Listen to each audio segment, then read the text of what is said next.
Blew it inside. Robinson tapped it out to Knox. Zion rips it. Puts it home. Oh, yeah, it's time to get in the gym. Kevin Knox looks like he's got a corral. Mr. Williamson says, no, sir. Let me show you how I do it.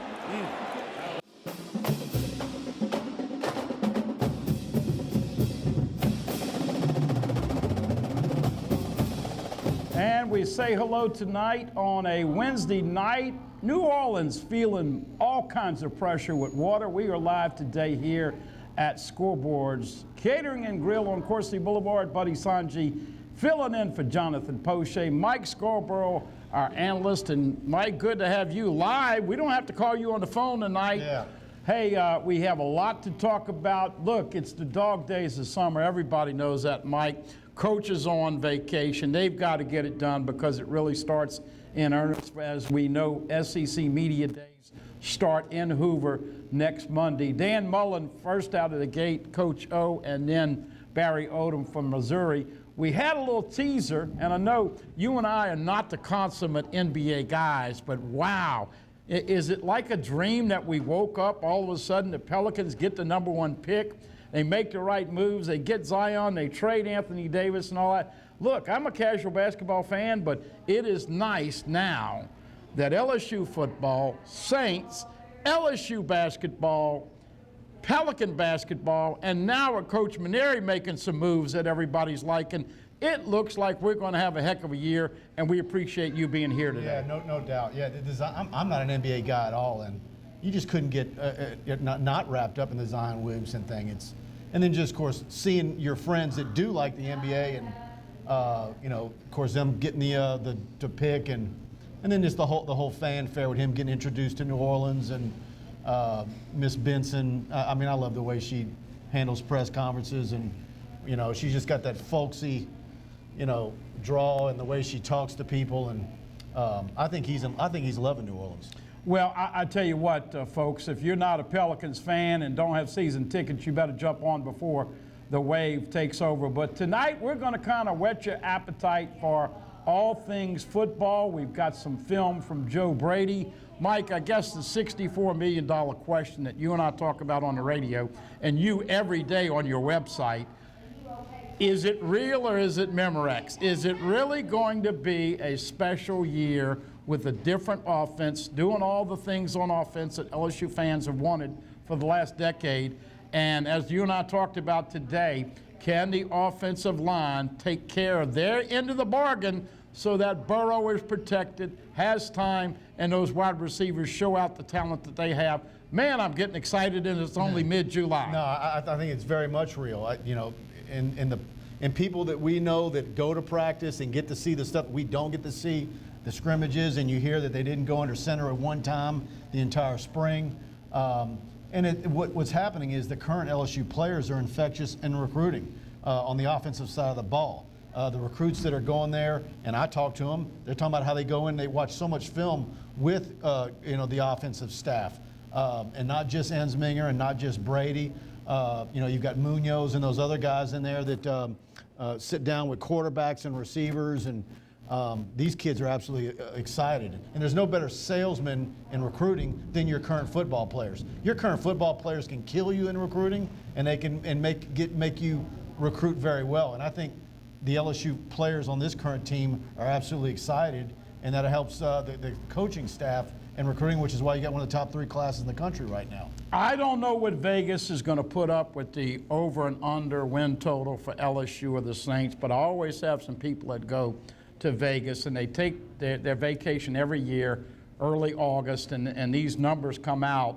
And I will tell you this year, not that I bet, because I learned 15 or 20 years ago, I'm not smart enough to beat the bookie and the point spreads. I bet too many games, and you like to have a sweat 3.5, 4 hours, but invariably, you got to be smarter than me to make money doing that. So I gave that up 15, 20 years ago. But I got to tell you, if Vegas puts an over and under for LSU at 9.5, man, I've got somebody going to Mississippi and putting down a C note for me, because I think they're going to win minimum of 10, and you and I were both discussing, we're teetering on picking LSU 10-2 or 11-1 in the regular season, and you know where it starts. It starts with Joe Burrow coming back in an offense. Did you see his picture of him in shape? Oh, yeah. But I mean, this is what he was. This is what he's supposed to be. This is the offense, and let's give that kid credit. He came over here not knowing the culture, not knowing the offense, not knowing the talent, and now look, he's got a chance to have a great year, be one of the top 3 or 4 quarterbacks in the conference, and have a chance at the next level. But that guy was all in before he knew all of that, and I'm excited to see Joe in this new offense. And look, he came in with a wealth of knowledge himself. I mean, you're talking about a young kid that came into the system, and I mean, I've heard stories of him, you know, coming in and showing Coach Ensminger some things that they've absolutely utilized. You're talking about a coach's son, and he's helping, you know, Miles Brennan and all the other kids on that offensive side of the ball with what has to be done. He's a hell of a leader, and of course, he's one of the 3 that'll be at SEC Media Days next week. Him, Cushenberry, and Grant Delpit. That was announced today. We knew it would be Delpit and Burrow for sure. I thought maybe Rashard Lawrence might have been the 3rd guy, but Cushenberry absolutely makes sense. But yeah, you know, I don't know if it's good or bad. Last August or this time of year, I was going between 7 and 8 wins last season. They end up winning 10, and now I'm leaning towards 11-1. I don't know if I need to go under so they have another great year, or if I'm gonna be bad luck or not. But you know, unless they have some catastrophic injuries in August, you can see why, you know, people are thinking 11-1, and what are they saying? 39% chance of being a playoff team. Yeah, it will be tough for LSU to make the playoffs, as always. It goes through the West.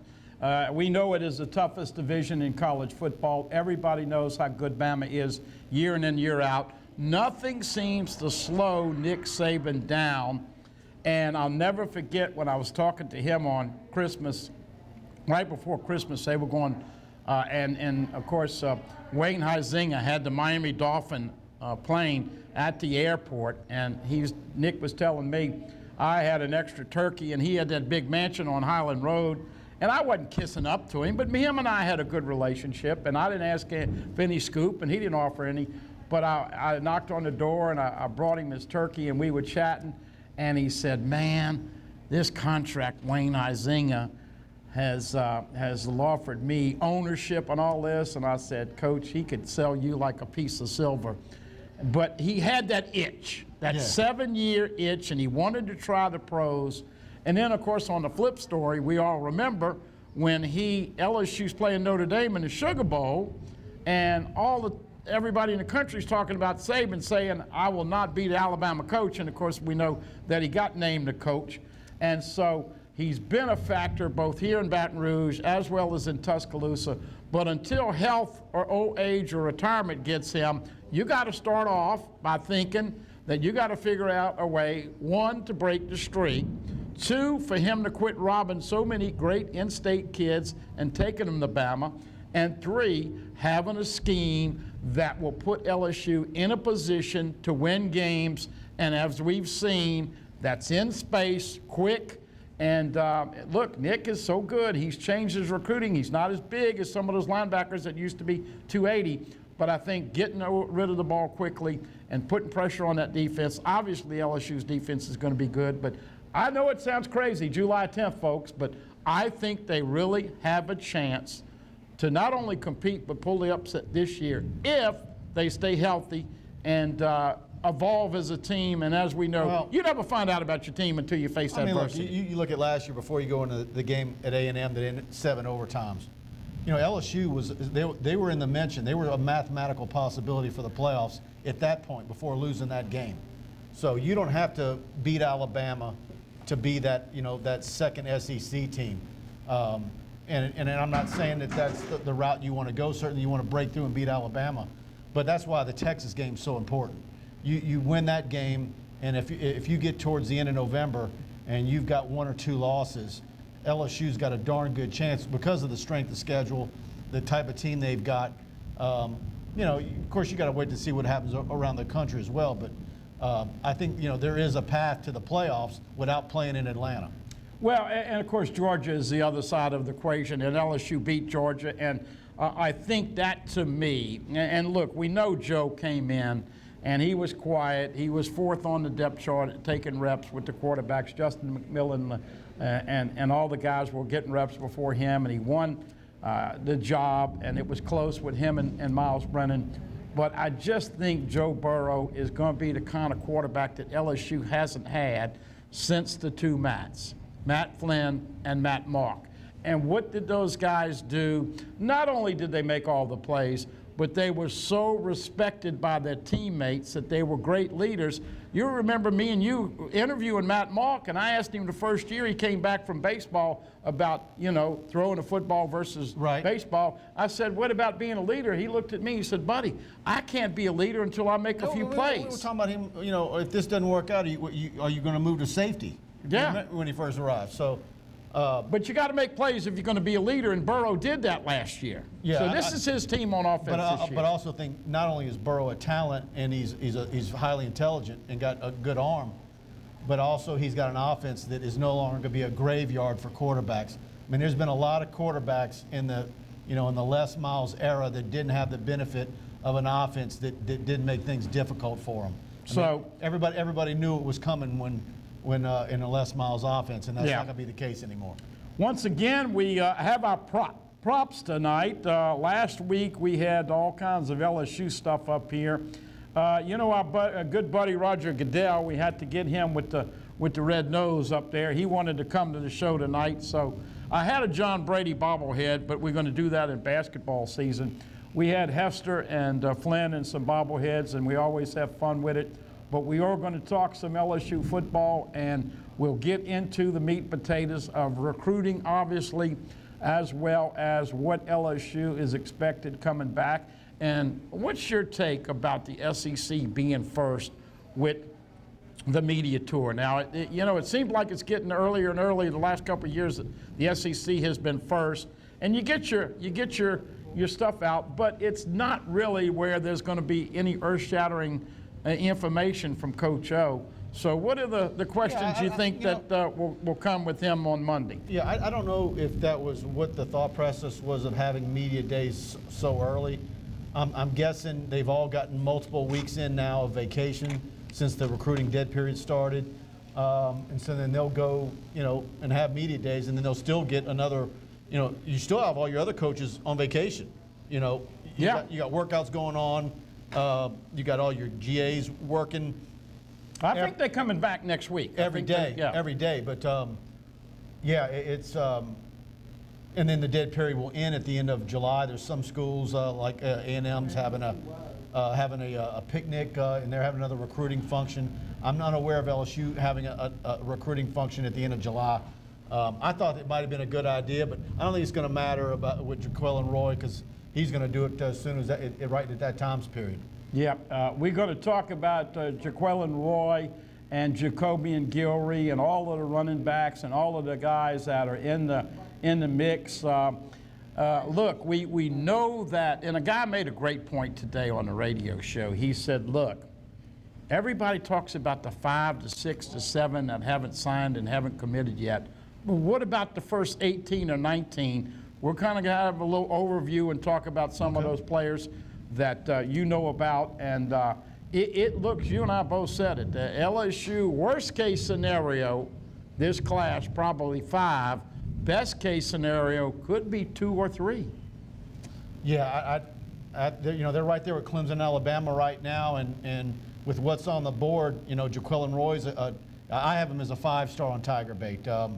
The consensus out there that he's a high 4. I believe he's the #1 player in Louisiana. I felt that for a while. Jacobian Guillory might be my number 2, the defensive lineman from Alexandria.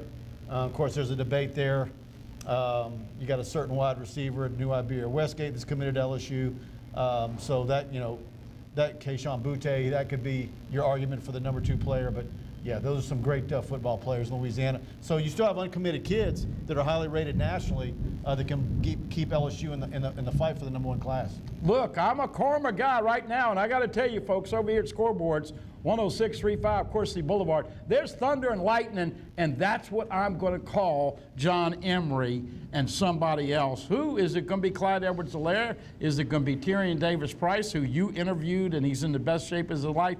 How about the days of a running back tandem, thunder and lightning? Mike, they're going to have somebody that can take it to the house every play. And no disrespect to Nick Brissett and the other guys, but I'm excited to see these running backs this year. Yeah, you know, this could very much be a running back version of Odell Beckham and Jarvis Landry. I'm not going to talking about as far as what they're going to be in the NFL or high draft picks one day, but as far as thinking that one kid is the higher rated kid and ends up being the better back, and it's the other kid, you know, because Jarvis Landry was the guy his freshman year, but Odell Beckham came in, and we just thought Odell was going to be a skinny guy that needed some time.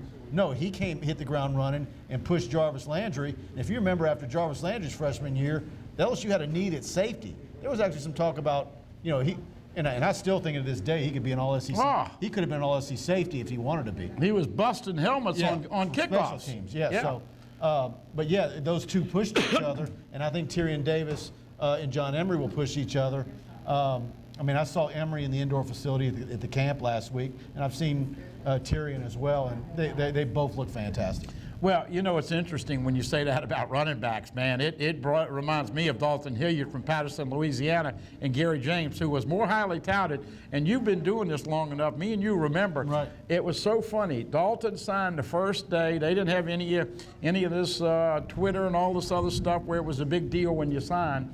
But Dalton signed the first day, you know, 5'9", 195 pounds or whatever he was. And Gary James took a whole month before he decided. And we all thought he was a more highly rated prospect. And look at the stats. Dalton was one incredible player for LSU. Yeah, it's you know, it's the same thing with Kenny Hilliard and Jeremy Hill. You know, Kenny Hilliard was the guy that everybody talked about for most of those high school years, and they came out at the same time. But towards the end of that senior year, it ended up being Jeremy Hill that ended up being the better back, and now you kind of look back and think, you know, seeing Kenny Hilliard at linebacker, you know, might he had a longer NFL career had he moved to linebacker because he didn't have as much of the quickness that Jeremy Hill had. It is Wednesday night over here at Scoreboards. Once again, we'll give you the rundown on all of our daily lunch specials. We'll tell you about our weekend specials and block parties. We'll mention a lot of things. Once again, Jonathan Poche, a well-deserved weekend off with his family. I don't know, man. I've had like 10 people that were going to the beach this weekend. And 6 of the 10 have already texted me and said, guess what? What? I don't know if I can go. I mean, you're going to Destin, you're going here with all this stuff in the Gulf. Oh, yeah. They don't know whether to go or not. Yeah, no. So we're filling in. I'm not usually the lead guy, and Mike, of course, does a great job of being in the analyst role tonight. So we'll come back. We'll take a quick time out and come back. We're going to let you hear from Joe Brady again, and then you and I are going to start to break down the positions and the players on offense and who we think are going to shine. And I said it today on the radio, and I'm going to document this for TV. July 10th, remember these 2 names, Terrace Marshall in football and Emmett Williams in basketball. You ever heard the sophomore slump? These guys are going to be 10 times better as sophomores as they were freshmen if they can stay healthy. And you know, Marshall really wasn't healthy the whole year last year. But man, how exciting is that going to be? Joe Brady is excited about him. Woo. And I think Jamar Chase is going to go to a whole other level, you know, from last year. We'll talk about all of that, much more. Appreciate you tuning in on the Pelican Channel 1013 on your HD TV dial. We'll take a quick time out, come back and set up Joe Brady, let you hear from what he had to say in New Orleans, and then come back and talk some specifics about LSU offense as we are getting you ready for the 2019 LSU football season right here on Tigers Roar. Back right after this.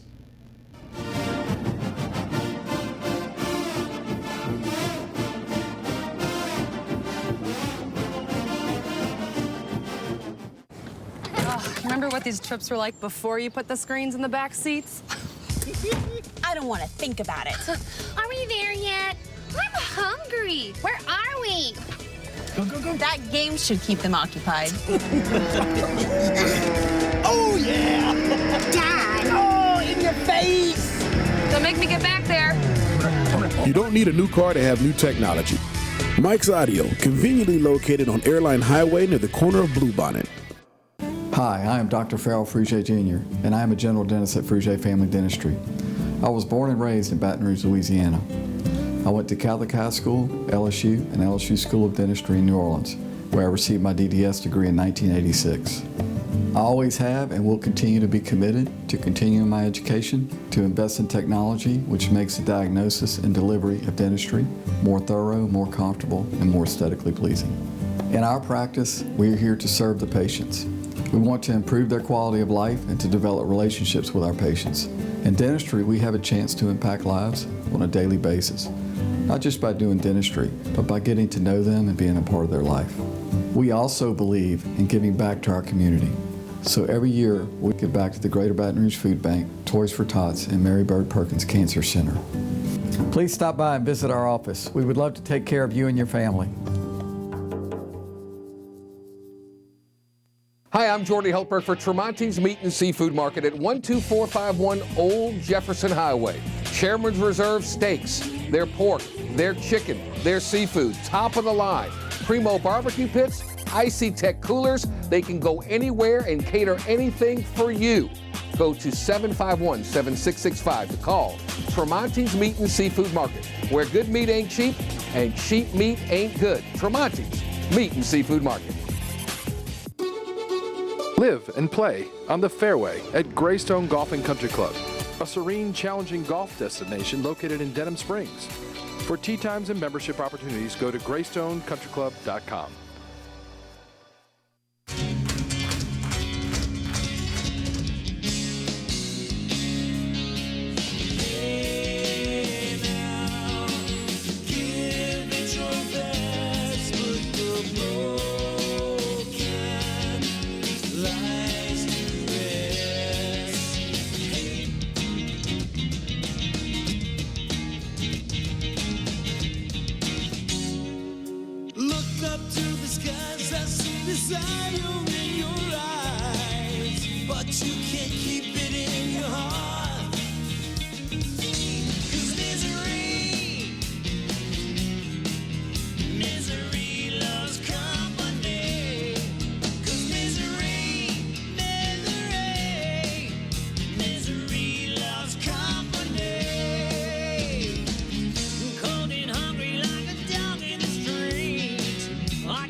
Wednesday evening here over at Scoreboards. Normally Jonathan Poche and others are here, but yours truly, Buddy Sanji, on a Wednesday night. Mike Scarborough coming in here. I wasn't going to do the show unless I got you. Well, I'm going to need you for get my valet service with all this rain. It is pouring cats and dogs. New Orleans. Hey, we know that we reach out all the way to New Orleans, Lafayette, Morgan City with the broadcast. So trust me when I tell you, we have put those people in our prayers because, Mike, it is just too soon to be dealing with. On the way over here, I did a quick glance on the Weather Channel, and of course, they're worried about the water once again over the top on the levees. So please put your New Orleans people and all of us in this viewing area in your prayers because we have had a rough go with Mother Nature. All right, let's just get right into it, whetting the appetites. And I've been asked 100 times, if I've been asked once, about are you buying in on Joe Brady and Steve Ensminger. And let's give Coach Ensminger a lot of credit because, you know, he could have been a crusty old guy that said, hey, we're going to do it my way, yada, yada, yada, a lot of Max Protect and all that last year. And he welcomed Joe Brady with open arms. And I think that says a lot about Steve Ensminger to put his ego into the closet for the betterment of this offense, this school, this program, and recruiting going forward, Mike. Yeah, did you see the clip where he was Joe Brady interviewed Ensminger down in New Orleans at the coach's caravan, and Brady asked Ensminger, "What are your thoughts on the hire of Joe Brady?" And Ensminger jokes it's the worst decision he ever made. And, Yeah. But it's obvious that, I mean, look, he had worked with him. They had brought him in before, and obviously there was a rapport there. And, you know, Ensminger is not an ego guy. He could care less who gets the credit. And I think it's infused a lot of energy in him.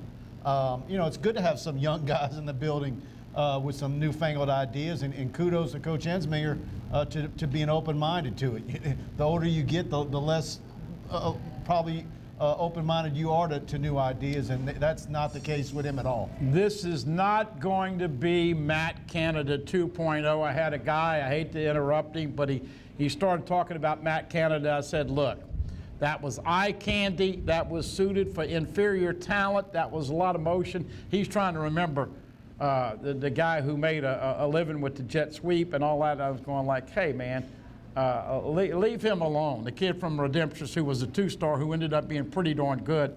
But bottom line is, Mike, this is what we've all been wanting for. Shotgun, quick release of the football, in space, dink and dunk, going to throw to the tight end, going to have some quarterback run options. Obviously, let's start off about the strengths, and I think you and I both agree, wide receivers. But that also helps the offensive line, I'm sure we're going to get to. You got an offensive line that is the biggest question mark on the team. So this offense and what they're wanting to do with quick throws and get rid of it and speed things up and hurry up, I think that benefits an offensive line that, you know, is going to need some time to come together. But your question is what, wide receiver? Well, no, I was just going to start off talking about the positives. And hey, let's give Justin Jefferson a lot of credit because he was probably the most consistent wide receiver catching the football last year.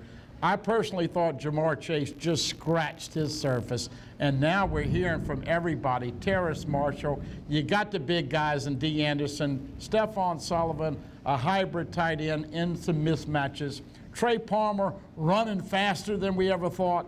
And then, of course, Derek Dillon and some of the other guys. I am just fired up about Devonta Lee coming in. He may be a big receiver.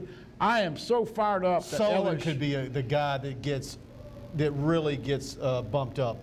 You saw those receivers in the spring. You saw them in the spring game, and Brady's, you know, did he just turn 29? I think he's 29 now.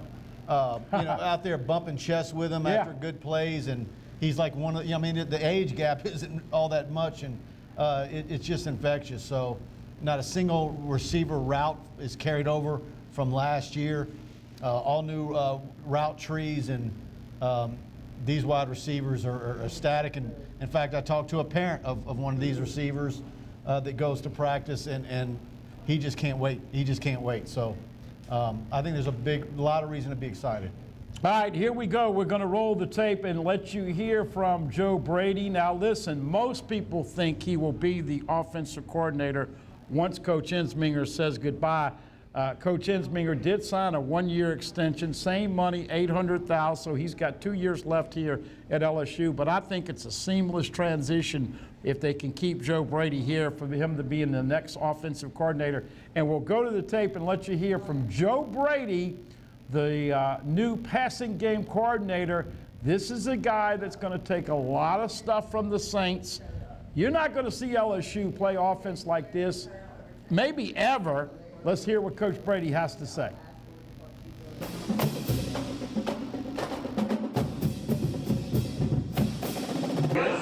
Am I good? How much you enjoy doing this? And how much fun is it to watch Coach O do this? Look, I know it's part of the business. I'm not a in front of the media type person. I like to be kind of in my office, kind of in the cut, but I understand it comes with comes with the job. I know Coach O probably enjoys this a lot, so I'll leave it up to him. How good is he at this part of the job? Look, honestly, this is who he is, when you guys aren't even there. I always thought it was just, he's great in the recruiting aspect and talking to the media, but Coach O, whether it's 5 a.m., 10 p.m. at night, he's got the same juice. This is who he is at all times. It's impressive. It's impressive. How do you describe kind of the opportunity you have with this program? I mean, it's an incredible opportunity. It's an opportunity that, look, every job I've always had, I've kind of always had my head, where my butt is. Like, I've never thought about what the next job, just take care of, the job at hand. But this opportunity to me to coach an elite program, elite, group of receivers, and be able to put my stamp on the offense, to me, it was an opportunity that I didn't think I could turn down, and that I'm fortunate for, I'm grateful for, and, you know, I've enjoyed it every single bit of it. How different will the offense be? Sorry. Look, the thing about LSU is they're always going to have speed. You know, and it's our job as coaches to put our speed in space and allow them to win their one-on-ones. You know, the type of athletes we have at LSU, I think they're going to make us look good. So if we can utilize, you know, tempo to our advantage, allow defense to have to defend every blade of grass, you know, I think in getting our speed in space, you know, I think that allows us to have the most success. Will things look different? Drastically different? How different will the offense look? I guess we'll see in the fall. You know, I'll let Coach Ensminger answer that. What did you think what do you bring from the Sean Payton Saints offense with you to Look, you know, Coach wanted obviously us to kind of make some changes to our passing game, and so, you know, look, Coach Payton and the Saints offensive system for years. I mean, it might be the prolific, you know, the best offensive system, you know, maybe the game's ever seen for a consistent basis. So, you know, I took schemes that I felt like can translate at any level. That are easy reads for the quarterback, allow to get our skills, positions in space, and so we just wanted to just kind of you know, modernize the passing game. What would be a comp for the passing game as a whole, just kind of principles-wise? What is there a college comp to what you're trying to bring? Look, the college comp, I can't really compare it to. And look, it's football. I mean, you're going to run the same type of schemes, but I think what we're trying to do is we're trying to get the ball out fast, get the ball in space, and when we want it, we can take shots. Look, at LSU, we're always going to take shots down the field, you know, but we're going to be a diverse offense. Look, what you see in New Orleans, you're going to see Drew get the ball out fast. You're going to see him push the ball down the field, and look, we're looking to do the same type of stuff. Play action, quick game, drop back, utilize our running backs, utilize our tight ends, get our running backs the ball in space and the pass game. You know, so from that standpoint, without studying a lot of college football in the past couple of years, you know, I'm not sure exactly who to compare it to. What's your introduction to Joe Burrow been like? Is there a story maybe that you have about? Without giving a story, look, the thing about Joe, I want to run through a wall for Joe Burrow. I love his moxie. I think everybody on that football team, he makes everybody on that football team better. You know, I think I talked about this earlier, but, you know, in New Orleans, I think every single game you watch Drew Brees walk into the huddle, you know, before the game, and everybody in that stadium, in that huddle, believes that we have a chance to win because of Drew Brees, and I think we have that here at LSU. Joe Burrow, you know, is exactly what you're looking for in the quarterback. He has that moxie, he has that makeup. You know, as a coach, you know, you're fired up knowing that Joe's your quarterback, and I think everybody on that team backs him, loves him, works for him, and, you know, I know every single time we step on the field this fall, we got opportunity to win with Joe Burrow. Joe is an athlete. Joe is an athlete, and I think we're going to, you know, allow Joe to be that athlete this year.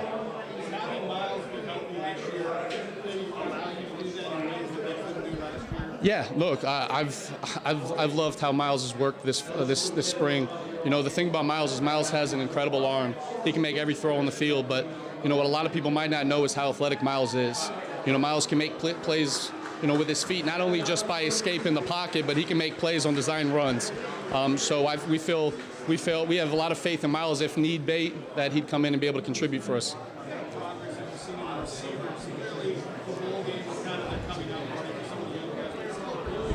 Yes.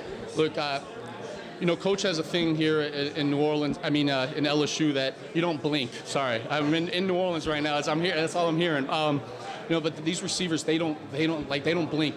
They just come to work every single day, and I think that's a standard at LSU. You know, you got guys like Josh Reed, you know, Odell Beckham, Jarvis. Like, all they do is come to work every single day, and it kind of paid off at LSU and in the NFL. And, you know, I tell the receivers every single day, the team's going to go as we go. That receiver room is going to make this team what it's supposed to be. And, you know, I let them know, like, hey, on Saturdays in the fall, you know, sorry for my language, but I'll be damned if Odell, if Jarvis, if they turn on the film, they don't see the mentality that the LSU receivers are playing with. So these guys work. We're pushing them. They're enjoying it. And I'm excited to work. I love working with those guys. Yeah, I think every back that we have in the program fits the vision that we're looking for. That's one thing I really took from New Orleans in the draft process is it's not about who's the best players, it's about the right fit and the vision for, what you're looking for. And I think we have a great mix of running backs that can kind of, you can find their niche and their role and be able to utilize them in vast, in different ways in the offense. And so I'm excited about them. I thought it was fun seeing them do those type of things, running routes out of the backfield. And obviously at LSU, look, one thing we can do is we can run the ball with that physicality downhill. So it's a great group.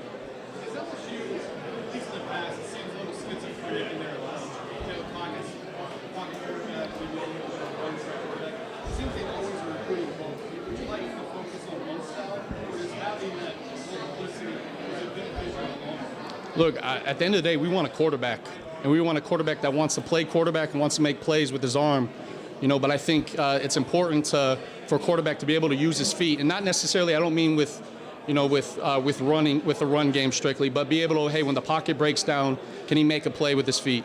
As long as they show that athleticism and that the defense has to respect that they have a quarterback, they have 11 people on the field that could run the ball at any given time. I think whether you're calling run plays or not, they have to respect that, and I think that allows us to have the most success. So ideally, we want a quarterback first and foremost, not a runner first and foremost. Just listening to you in some of the practices, working with the receivers, bringing on terminology, how was that process? How much does this summer being able to work with them more than they have in the past been beneficial for you? Yeah, look, we wanted to keep the terminology the same.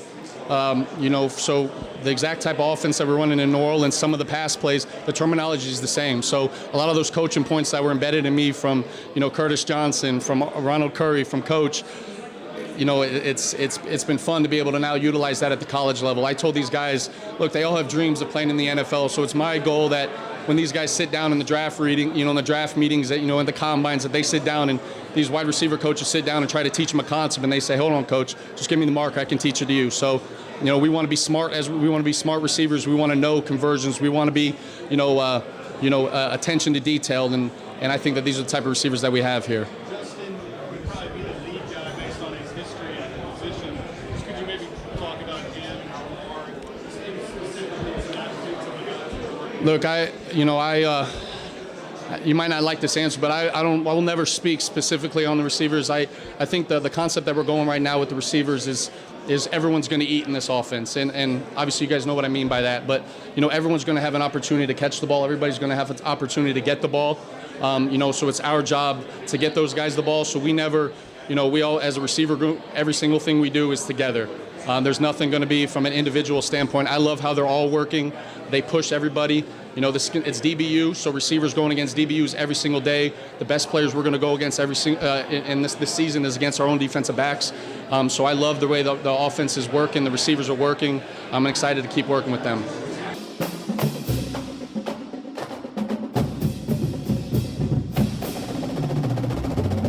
So there you have it, Joe Brady and Mike, as you and I were discussing, totally different routes, totally different responsibilities. You're not going to know who is, a guy's not just going to play in the slot. He's going to be outside, he's going to be in motion, bubble. But how excited are you? Man, I've been pushing the wide receivers for years, and I love to see the wide receivers develop. And two bigs, Stephon Sullivan and D. Anderson, have all the physical talent. D has been in the whirlpool in the doghouse a bunch, but he can make some big plays. Stephon Sullivan, as you said, mismatch possibility. But Chase, Jefferson, and obviously Terrace Marshall, all in the mix. And then, how about a guy like Devonta Lee, who's a big guy? Right. No telling what he does. And then Derek Dillon. If you're the coaching staff at Texas this summer, because this is when they break down film. They do that in May, and they've already got it all, what they're going to do in the fall done. Well, what do they do for LSU? I mean, do they watch Saints? Do they watch Penn State? Do they watch a little bit of what LSU's done in the past with Ensminger? But what's really going to happen is the Georgia Southern film's going to come in that Saturday night, and those guys are going to be burning the midnight oil because they're going to only have 2 or 3 days to really prepare for the LSU offense. And that's a big advantage for LSU going to Austin. No doubt about it, and I've already had this question asked me 5, 10, 15 times already, and I know you'll get it as we lead up to the opener. I had a guy, first of all, tell me, do you realize, folks, that you're going to see LSU play football next month? It's July 10th, but August 31st. Do you show everything and make Texas defend it, or do you keep back 5, 6, 7 big plays that you want to spring on them in the Texas game September 7th? The basics of the offense and what you do, you got to roll it. You come out against Georgia Southern and you got to do what you want to do the rest of the season. But certainly there's some plays and there's some things that maybe you're going to want to put on film that you want Texas to see it, and you want to set them up. You want to set them up to see some certain things, and then maybe drop some wrinkles on them the following week, or make them think there's some tendencies, and then bust them in the mouth with something else. And you got to believe probably in that Texas game there might be a trick play or two, or a special. That's in years past it always seemed like the Florida game is when you use your trick play. That Texas game might be a ripe for some sort of trickery, or maybe even on special teams. You buying preseason 7 ranking for LSU? Yeah. All right. I am. You take care of Georgia Southern and you beat Texas, you're looking at a top 5 team. No doubt. And Texas is going to be right there, 8, 9, 6, 10, whatever. Yeah. That is big matchup. That's going to be a tough ticket.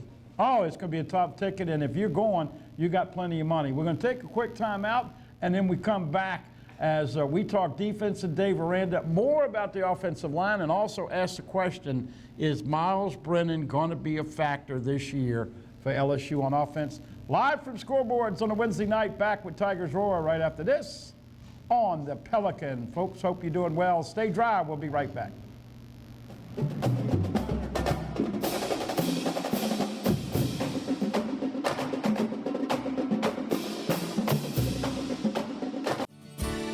Creel Tree Service is a licensed and insured tree service providing tree and stump removal, topping, trimming, cabling, pruning, and fertilizer.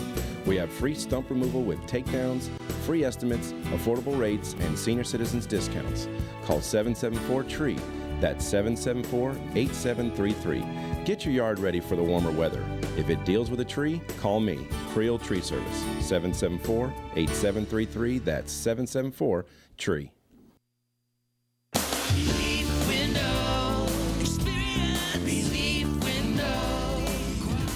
When my wife and I started Relief Windows, what we were trying to do, what our goal was to give a quality job to a homeowner. Everybody's scared of contractors. We wanted to change the mold of what that is. Not showing up on time, not answering the phone, somebody running with your money. The reason why you should pick Relief Windows to do your renovation of your home, windows, doors, hardy plank, or siding, is because of the experience, quality service of our company. Service is everything we have. It's the foundation of our company. We're going to show up on time. We're going to do the job right. Over 60% of our customers is customer referral. We're a local company here in Baton Rouge, built in Baton Rouge, staying in Baton Rouge. Okay. The job's not done until you're happy and we're happy. It's built the old-fashioned way, with a handshake. Here at Relief Windows is honored to be official window, door, and siding company of LSU Athletics, from one winning team to another.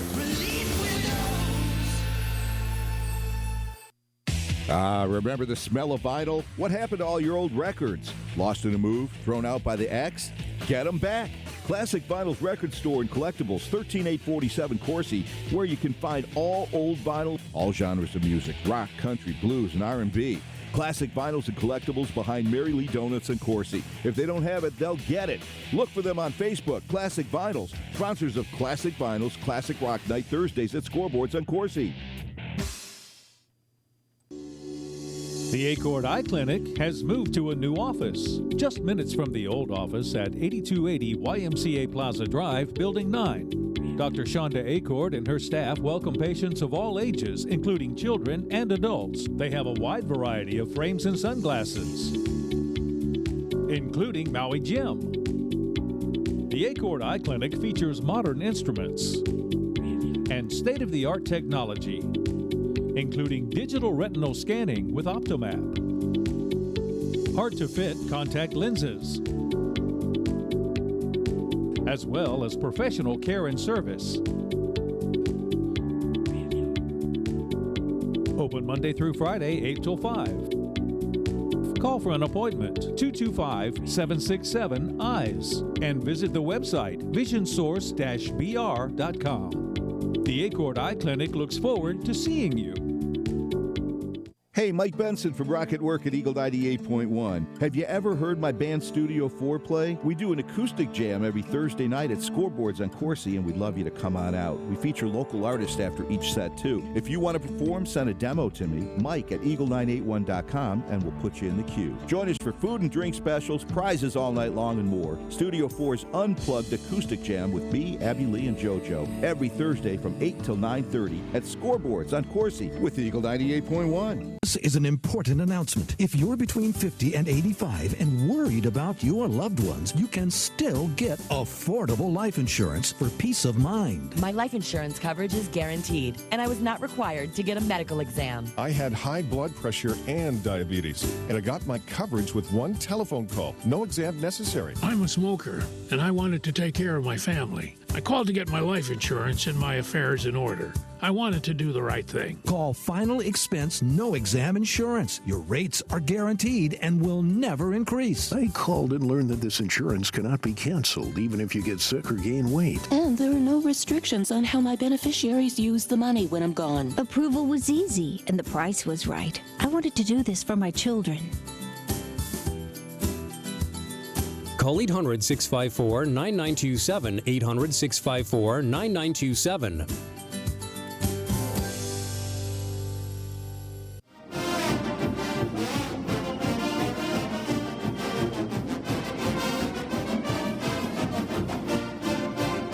Welcome you back on a Wednesday evening with Tigers Roar right here at Scoreboards 10635 Coursey Boulevard. Let's get into it, folks. We are closed on Mondays. Mike, unfortunately for me and my body, I love pasta and fettuccine, a really good chicken fettuccine on Tuesdays. I wish I could stay away from it, but I love it. I'm liking that Thursday, the hamburger steak. Wednesday, red beans and rice with sausage. I know a lot of people do it on Mondays. Since we're closed, we do it on Wednesdays. Hamburger steak that'll make you slap your mama and your grandma on Thursdays. And, of course, in South Louisiana, you got to have crawfish etouffee on a Friday. We are on Waiter, and, of course, we are open 11 a.m. Closed on Mondays, but you can order through Waiter.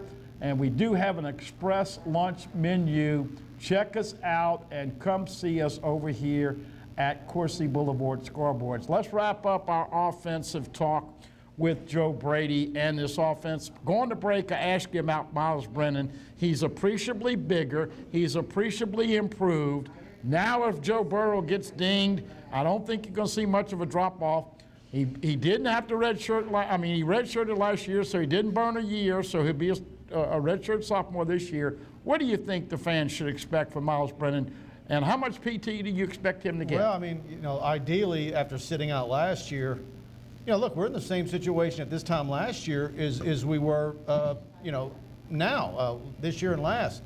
The only difference is we know what Joe Burrow is, and we know he's the number one guy.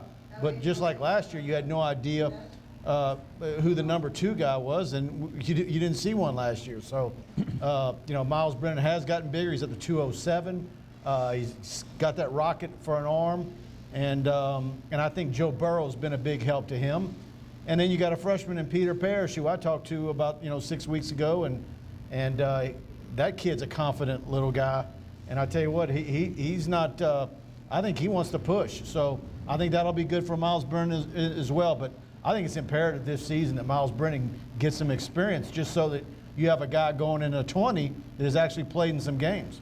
Yeah, and no doubt about it, Myles Brennan, of course, hung with Joe Burrow. They watched tape together. They were inseparable, and kudos to both of those guys, because you compete for the starting spot, and we know it was close last year at the start of the season, but Joe a little older, Joe a little more poised. But everybody I talked to, and we saw a little bit of it in the spring game, boy, Myles Brennan, he feels comfortable in his own skin. Like you said, cannon of an arm. Now, he doesn't run as good as Joe Burrow, and I don't think they'll expect him to run. But Peter Parrish, could he actually get 3 or 4 plays a game with the run-pass option that Joe Brady is going to bring and implement into the new offense? Yeah, Peter Parrish has just kind of been a guy that nobody talks about. I talk about him. I don't want to act like he's going to all of a sudden beat out Myles Brennan, but you know, look, it's because you got Joe Burrow and Miles Brennan, and then Peters in that gap year, and then of course you got Max Johnson and T.J. Finley committed for the class of 20. So it's kind of like Peter Parrish is in that realm where, you know, people are forgetting about him, and who knows, he might have a say-so in some of this. Of course, when you talk about the running backs, we went through Emory and T. Davis, Price, and of course Clyde Edwards-Helaire. I tell people that they're going to use Leonard Fournette on third downs with a little swing out the backfield. And an interesting guy, an X factor, and we don't know what will happen in fall camp because he didn't have much of a chance in redshirted, but Chris Curry is a bull of a running back, could be the short yardage guy. You can't play 5, but you got 5 different backs back there, better depth, couple that can take it to the house, and I agree with you, what you said earlier in the show. I don't think Clyde Edwards-Helaire is getting the respect that he deserves. That guy is a lot better. When Kevin Falk talks highly about you, then you know Kevin's out there and he knows what it takes to be an undersized back to get those tough yards. I'm excited about Clyde Edwards-Helaire, but really the $64 million question, once again, as we always get to, will they have 2 deep across the offensive line, and will that be a positive or a detriment coming into this season? And James Craig and the offensive line has the bullseye on them again because they're the key to how good this offense is, Mike. Yeah, and we still, you know, look, it's, you know, obviously Cushenberry and you know, he's your leader up front, but you still got some question marks on that offensive line, and we still don't have any word on what's going to happen with Ed Ingram. Right. And him getting being brought back into the fold, if at all. So, but look, you've got some people there, but you still have questions at tackle. Hey, I kind of spit this out, and you know, you always talk about it when you have great offenses, but is it too much to ask if I said 400 yards a game and 35 points a game? I would imagine that's probably their goal. Yeah. 200 passing, 200 rushing, 400 yards, 35 points a game, but here's the real key in my opinion. Better play calling and execution inside the red zone. 29 of 33 field goals. They settled for too many field goals. You got to call better plays and convert some of those field goals to touchdowns this year. You do all that, and I guarantee there's going to be a lot of beer and wine drank in Tiger Stadium this year. Yeah, what's your over and under on the amount of booze they sell? What was it? Texas Soul. What do they average a game? $1.5 million. If they sell $1.5 million in Austin, what can we do in Baton Rouge? I really have not heard any numbers yet. You hit me with this, but I know one thing. We're waiting to see if LSU will implement beer and wine, and I would think with this culture, they want to make sure they control it. They want to make sure that they have done their legwork on it. I think it's going to be great because really the SEC was the only Power 5 conference not to have it. So I think that they will do the research, and you and I can't talk and say enough about Scott Woodward and the path that he's going to lead LSU going forward. I look at it like this, and you know when you're going up, it's funny because it's tough to get to the top and stay there, but I really think ever since they have done all the politics and the moves, I think Scott Woodward is going to make LSU great again, and that's no political statement. You know, I'm just wondering, you know, now that the nose is under the tent with the booze, if in a couple of years it's not just beer and wine, all of a sudden you're going to see rows of margarita machines and being able to get vodka or whatever you want. But you know, that's the whole thing you got to do. I mean, yeah, it's college football, but people, you know, when you're spending that kind of money for a ticket in Tiger Stadium, they want the same exact experience that you can get in the Superdome. They want the same creature comforts. They want all the same concessions, and you've got to compete for that entertainment dollar with the pros. So, and that goes across the league. All right, what we're going to do now is let you hear from Dave Aranda. We did not get to this last week with, you want a break before that, Marty? Okay, well, we're going to take a quick time out, and then we come back with Dave Aranda on this Wednesday night live from Scoreboards, 106.55 Coursey Boulevard. Tigers roar on a Wednesday afternoon. Quick timeout. Come back. We'll talk about Dave Aranda. Is he worth $2.5 million a year? I say thumbs up. It's a lot of money. We'll talk about that when we come back from Scoreboards with Tigers Roar on a Wednesday night right here on the Pelican.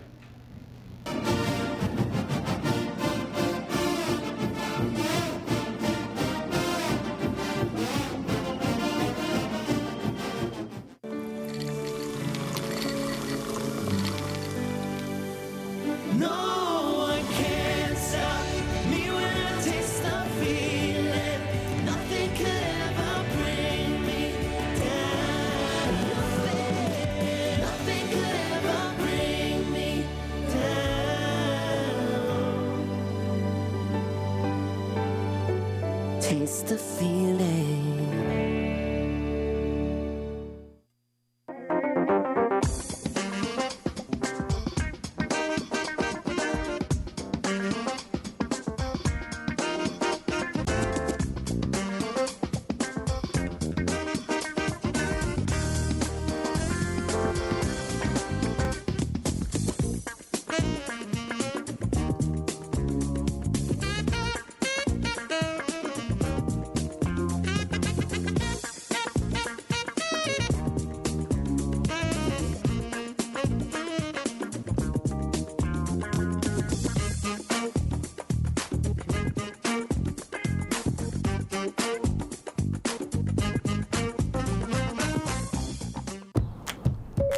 Hubby.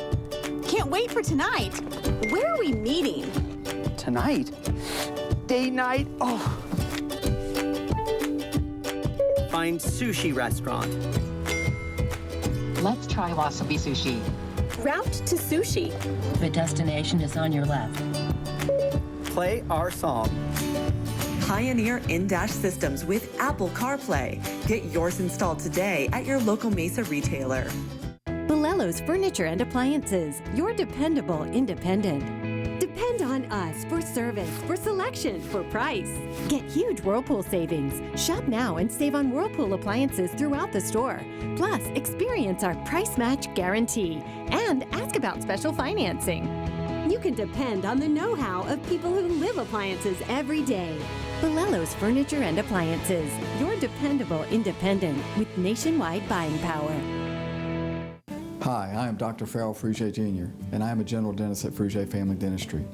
I was born and raised in Baton Rouge, Louisiana.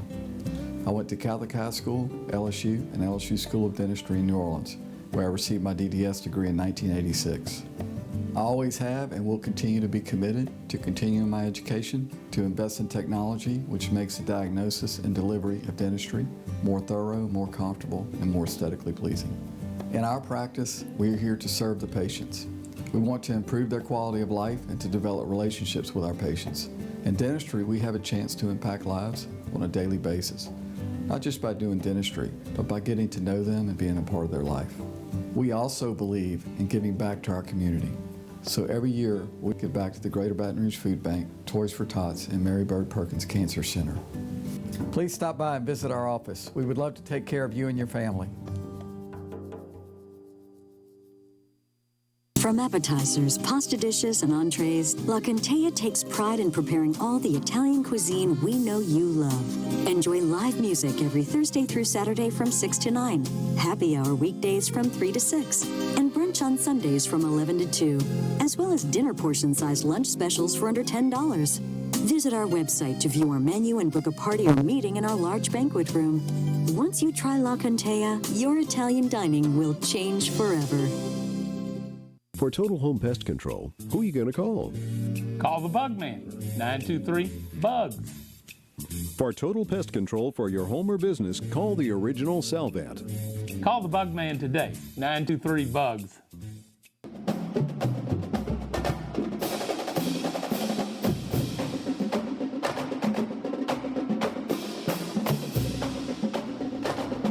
And we welcome you back here on another segment. Hope everybody doing well. Good crowd coming in here at Scoreboards.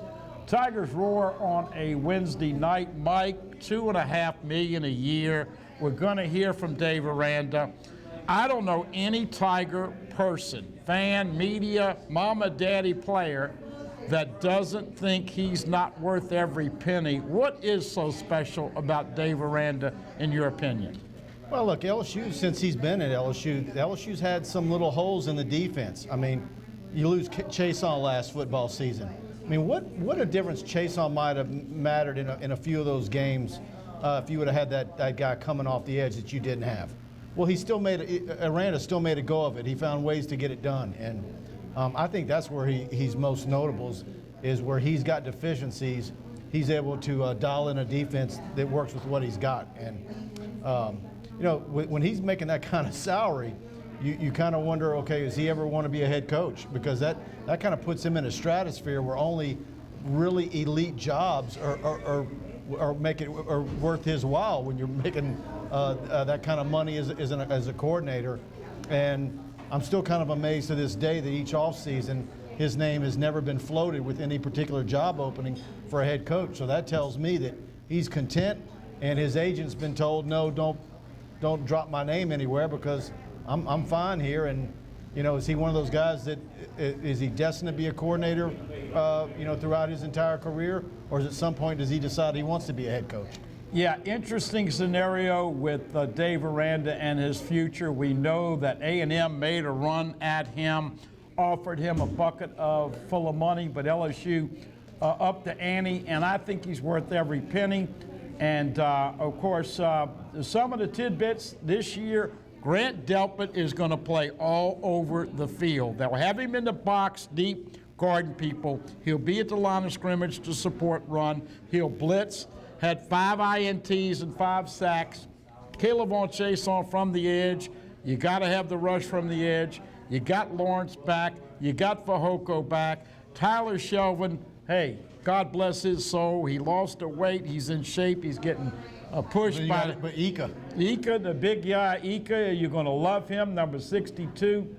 And Michael Divinity was moved from outside backer to inside, but he'll play outside and rush the passer on third downs.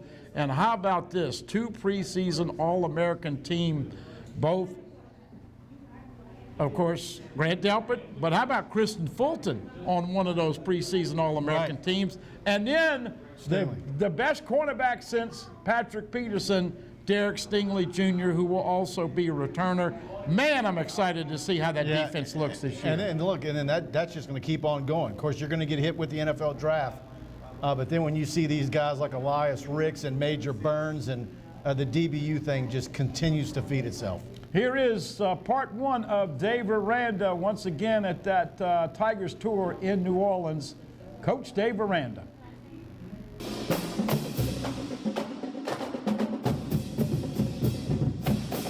Sort of get the blood going to sort of get it started. It does. See the excitement of everybody. It does. It feels like football when we do these. So I look forward to it. Be able to meet some or revisit with some people that we met before, you know, a year ago. So it was always good. You find yourself watching and how easy he is in these kind of crowds. I mean, look, these crowds can be intimidating. Yeah. He never looks intimidating. Yes. No, Coach O is great. The status of our team right now has never been more positive, and just whether it's recruiting, whether it's on the field, whether it's the interaction in the building, there's a lot of positive things. And I think when you talk to everybody, I imagine that you're getting that feeling, and so I'm sure it's coming from Coach O too.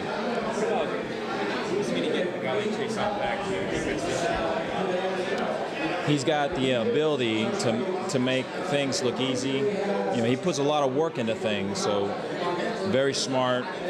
There's a great savviness to him. Works hard in the weight room. Has great quick twitch and first step ability.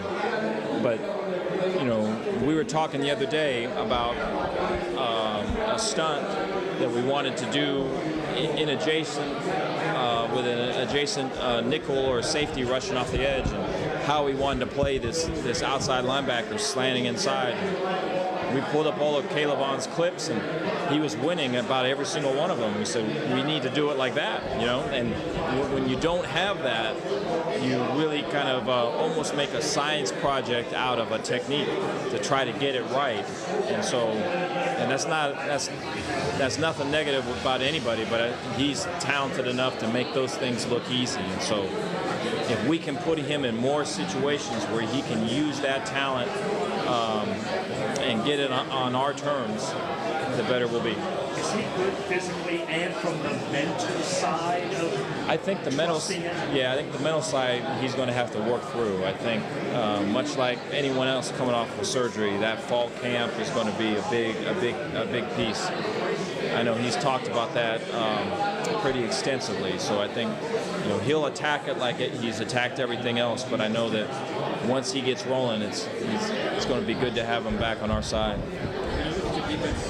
I guess in its totality, do you see a special group? We've got a lot of talent. It's really been a focus of mine to try to put our talent in the best position to be successful. You look at Mike Divinity moving from outside to inside linebacker, moving him around, creating bear looks over the center, guard, or tackle, having run stunts in the interior where his physicality and his use of hands and his prior training could be an advantage. And then his instincts at linebacker, his communication skills, leadership skills.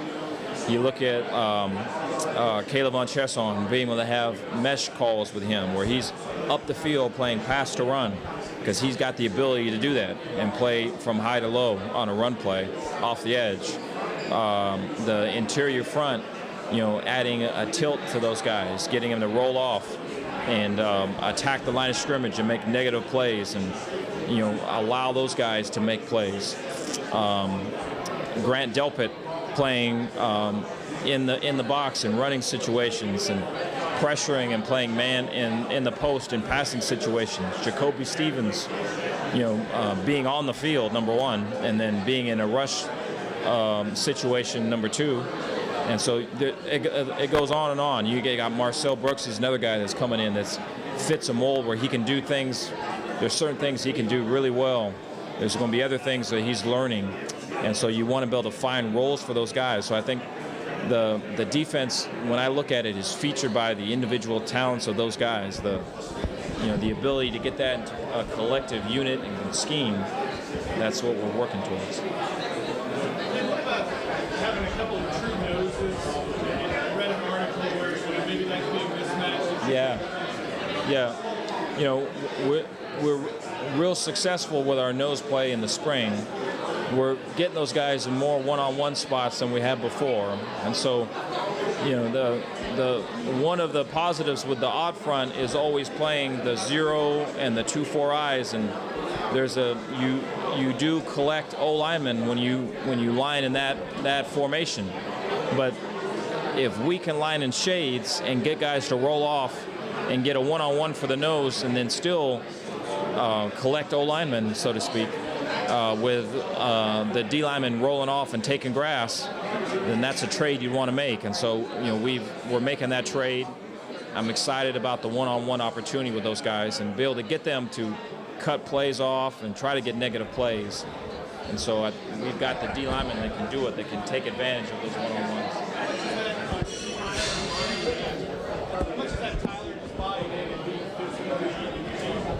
Yeah, I think there's a fair amount of that. I think getting his weight down and just attacking every day.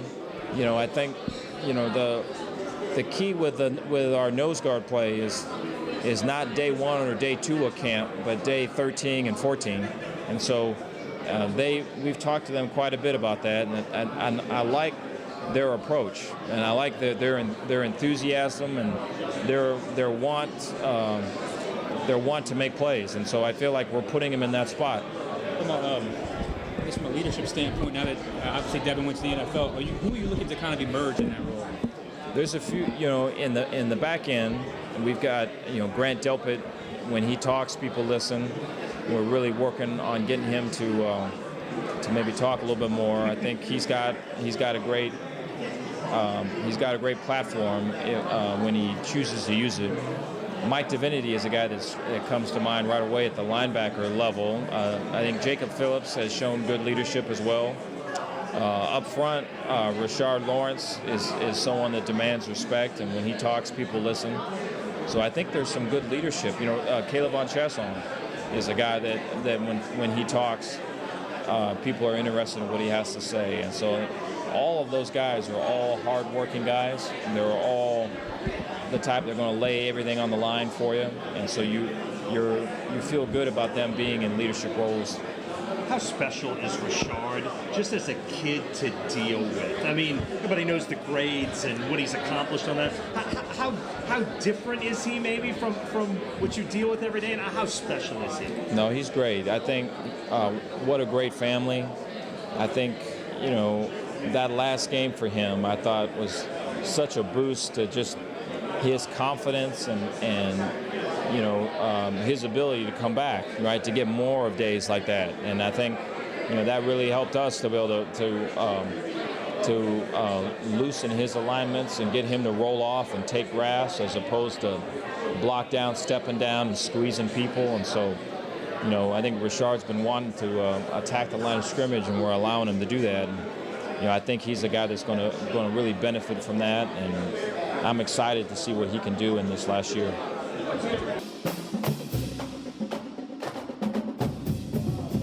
And we welcome you back on a Wednesday night live tonight here at Scoreboard's Tigers Roar.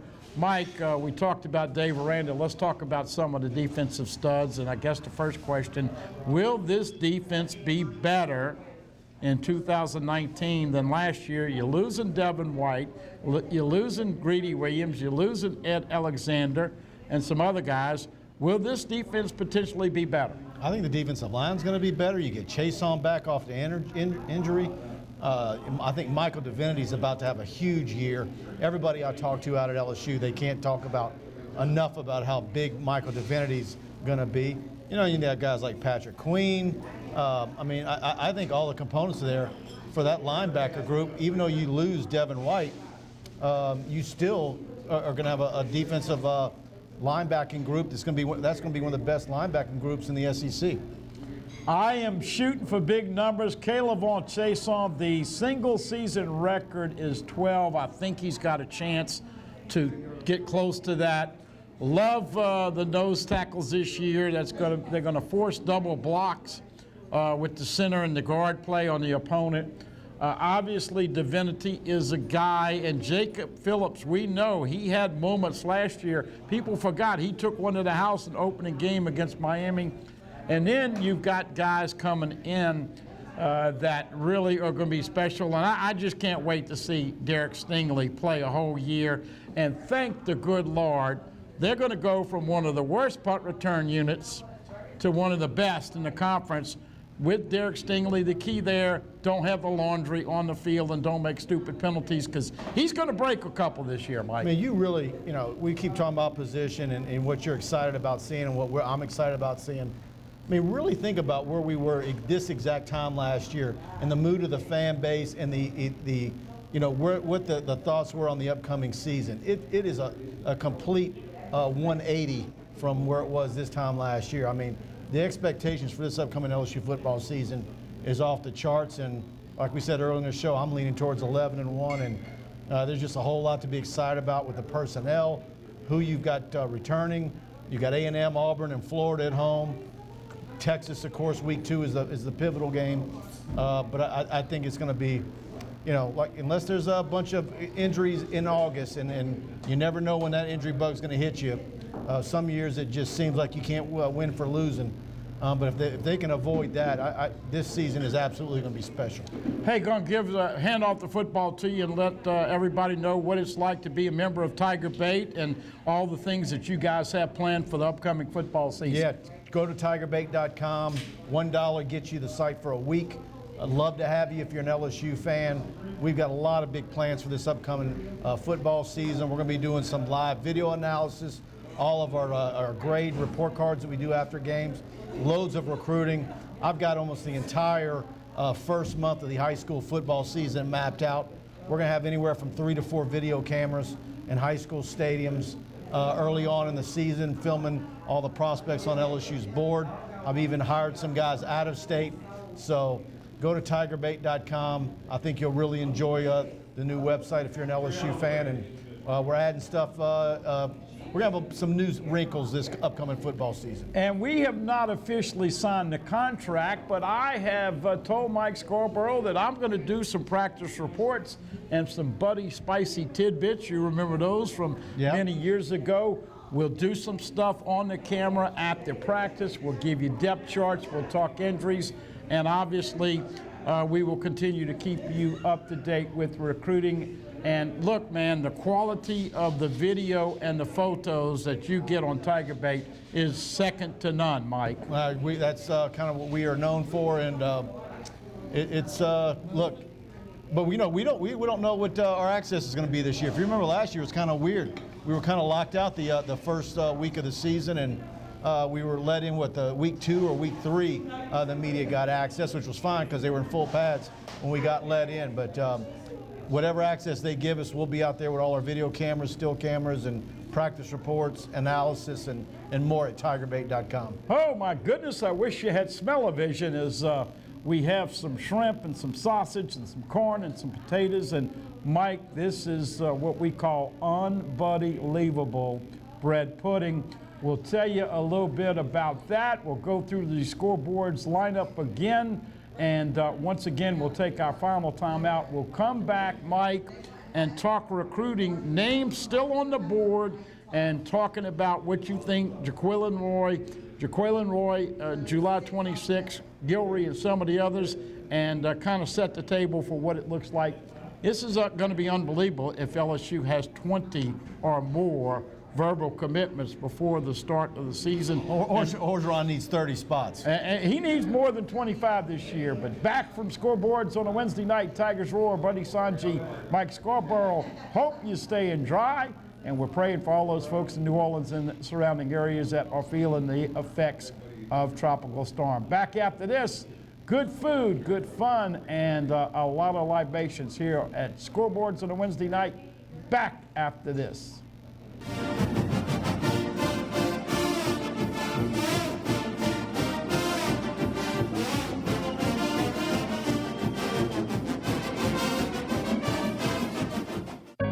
We've been fighting the war on drugs for a long time.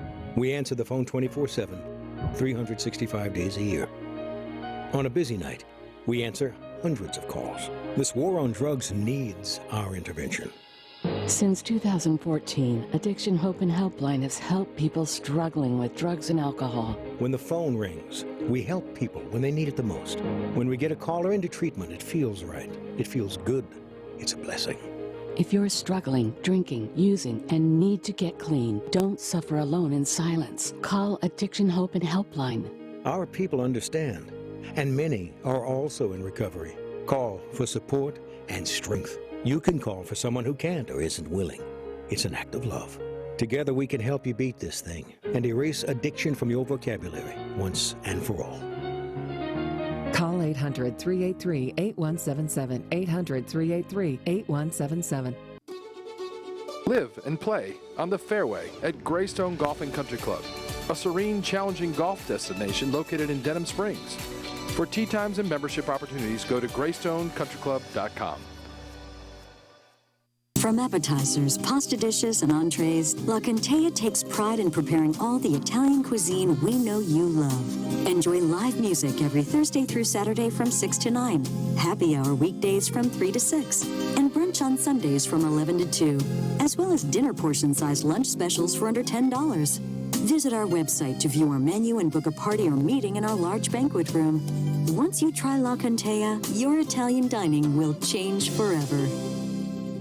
For Total Home Pest Control, who are you going to call? Call the Bug Man, 923-BUGS. For total pest control for your home or business, call the original Salvat. Call the Bug Man today, 923-BUGS. The Acord Eye Clinic has moved to a new office, just minutes from the old office at 8280 YMCA Plaza Drive, Building 9. Dr. Shonda Acord and her staff welcome patients of all ages, including children and adults. They have a wide variety of frames and sunglasses, including Maui Jim. The Acord Eye Clinic features modern instruments and state-of-the-art technology, including digital retinal scanning with Optomap, hard-to-fit contact lenses, as well as professional care and service. Open Monday through Friday, 8 till 5. Call for an appointment, 225-767-EYES, and visit the website, visionsource-br.com. The Acord Eye Clinic looks forward to seeing you. They said I could find you here. Why are you fishing? Our company's got to ship out 2 full color brochures and 20 color copies. You're killing me. It's done. Designed, printed, packaged, and shipped. How? You just got to know the right people. Baker Printing, the printing people. How come you get to fish in this private lake? Like I said, you just got to know the right people. You can know the right people too. Hi, I'm Bobby Yarborough with Manda Fine Meats. Here at Manda, we know what the folks of South Louisiana love. They love great flavored smoked sausage, delicious deli meats, and specialty items like boudin and andouille sausage. Manda Fine Meats has been providing these products since 1947. We produce them right here in Baton Rouge, so you know you're always getting the freshest product at your local grocery store. Manda Fine Meats. Taste the fresh local flavor in everything we make. Make it Manda every time. Hello. Hola. Ni hao. Experience what the Baton Rouge International School can offer your children. Now welcoming displaced students for short and long-term stability.